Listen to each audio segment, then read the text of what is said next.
Hi there. Today we're gonna talk about the pomegranate flowers. Usually we have two types. We have the male flower, which is in the shape of a bell, as we can see here, and the female flower is in the shape of a peanut, as you can see here. These indications are mostly beneficial for those who want to pollinate the flowers. So as we can see, the male flower usually comes in a tapered end at a point, while the female is more of a round bulbous point. Let's see another example. Here we have a male flower with a pointed end, and this is a female flower with a round end. Let me see if I can find another female flower.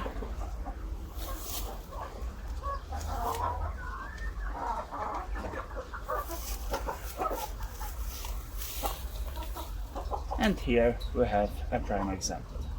This is a female. We also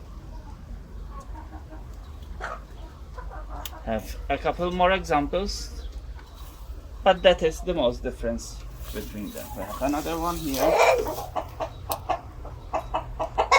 as you can see.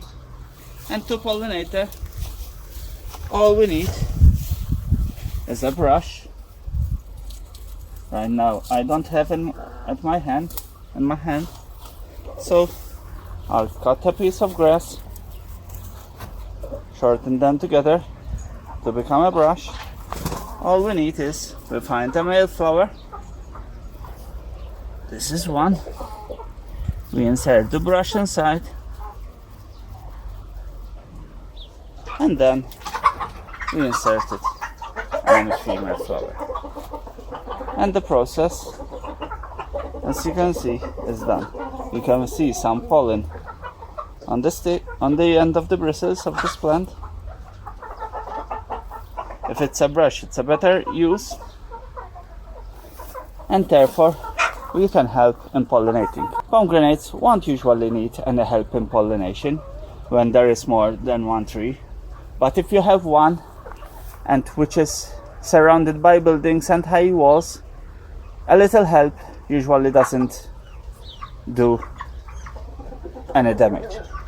Usually if the pomegranate produces flowers, both male and female, and it doesn't create any fruit, usually that means there is a sign of no pollination. Another thing to keep in mind, there is also a pomegranate which is only decorative, so it only produces flowers. Usually it has a double blooming type. It's very nice, but it won't produce any fruit at all.